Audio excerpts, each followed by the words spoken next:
नमस्कार, मी लतिका। आज मी तुम्हाला मैदा मुगाच्या डाळीची चकली बनवून दाखवणार आहे। त्यासाठी बघा 2 वाट्या भरून मैदा घेतलेला आहे आणि हा मी चाळून घेतलेला आहे आणि अर्धी वाटीला थोडंसं कमी मूग डाळ आहे, बिनसालीची मूग डाळ आहे बघा। अशा पद्धतीत ताट घेतलेलं आहे, ह्याच्यामध्ये मी मैदा चाळला होता। त्याच्यामध्ये एक कॉटनचा कपडा घ्यायचा साफ आणि त्याच्यावर हा मैदा टाकायचा आणि ह्याला एकदम आपल्याला पॅक बांधायचा आहे, घट्ट बांधायचा एकदम। हे बघा अशा पद्धतीमध्ये आणि हे वर करून गुंडळून घ्यायचं चांगलं त्याला। बघा असं एकदम फिट्ट बांधायचं, एकदम बघा फिट्ट बांधलेलं आहे। असं घट्ट बांधायचं।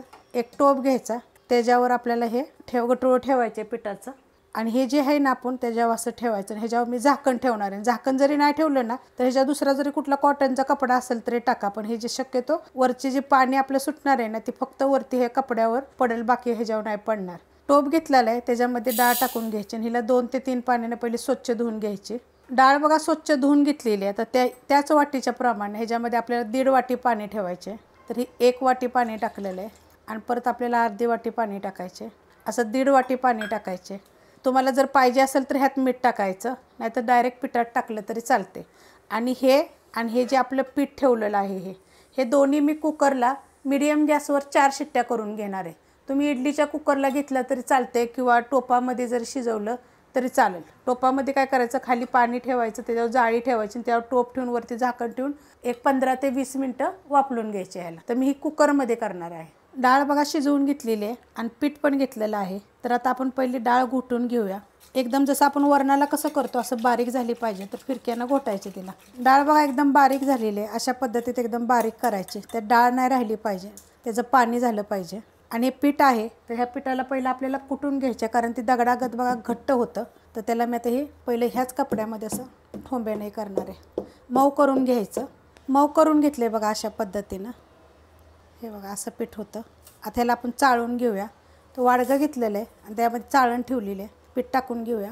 पिठाच्या गाठी झालेल्या असतात तर ते चाळून घ्यायचे बघा असं। आणि जे राहिलेलं आहे ना ती पण आपल्याला फोडून चाळून घ्यायचं। हे अशा गाठी राहतात बघा, बाकीच्या मी फोडून घेतल्या होत्या, पण हे आता बघा हाताने पण फुटल्या जातात। नाहीतर काय करायचं, एकदा मिक्सरला फिरवायचं। डाळ जरी मिक्सरला फिरवली तरी चालते, थोडं कुटून घेतलं तरी चालते। खलबत्त्यात वगैरे कुटून घेतली की नाही तरी पीठ चालेल। तर आता ही मी बारीक करते आणि चाळून घेते। पीठ सगळं बघा मी चाळून घेतलेलं आहे, एकदम बारीक चाळणीनं चाळायचं। आता ह्याच्यामध्ये आपण साहित्य टाकून घेऊया। थोडीशी हळद टाकायची, एक बारका चमचा आहे ना त्याला पण अर्ध्या चमच्याला पण अर्धा चमचा टाकलेले आहे। ओवा घेतलेला आहे बघा, छोटा अर्धा चमचा, एकदम छोटा अर्धा चमचा आहे, चोळायचा आणि टाकायचं।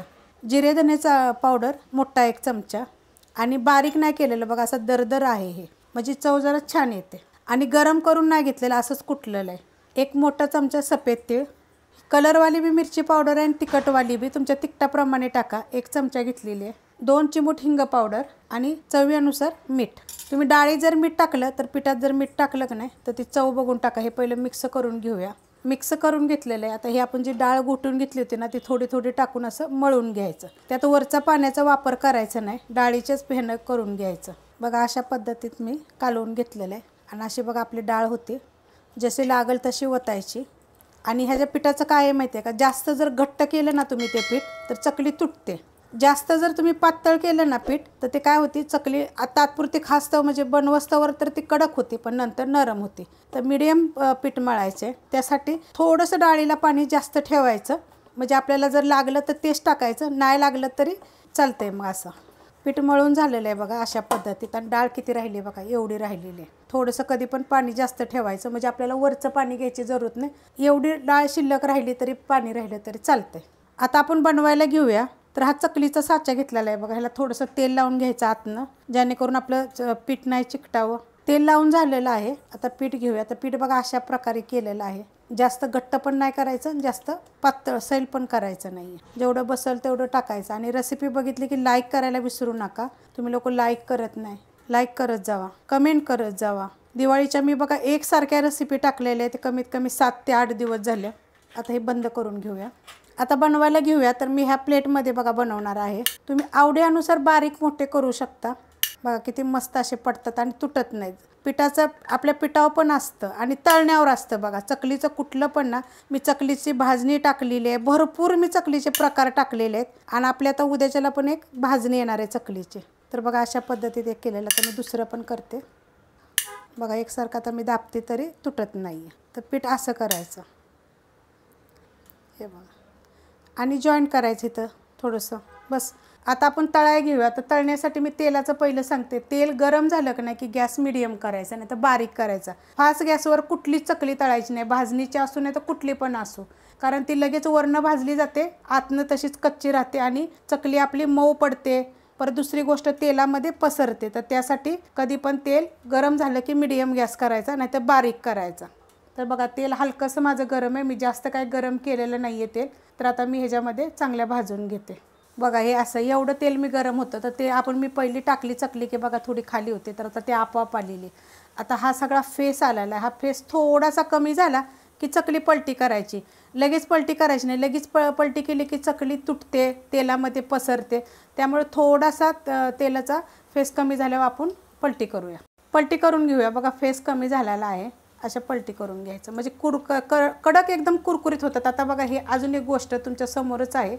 आपल्या चकलीचं मी ह्यात तोंड बघा बंद नव्हतं केलेलं, असं चिटकवलं नव्हतं. तर बघा हे सुटलेलं आहे. तर अशा पद्धतीत पण सुटलं तरी ते तुटलं पण नाही आहे आणि आपल्या तेलामध्ये पसरलं पण नाहीत. आणि आता ही मीडियम गॅसवर एकदम कडक भाजून घ्यायच्या. घाई करून जर तुम्ही भाजल्या ना, मग चकल्या काय होतात, नरम पडतात. तात्पुरत्या बघा 1 ते 2 दिवस चांगल्या कडक राहतात आणि नंतर नरम पडतात. ह्या तर चकलीची अजून एक गोष्ट सांगते. ह्या चकल्या थंड झाल्यानंतर तुम्ही डब्यात भरल्या की नाही, तर पॅकबंद डब्यात भरायच्या.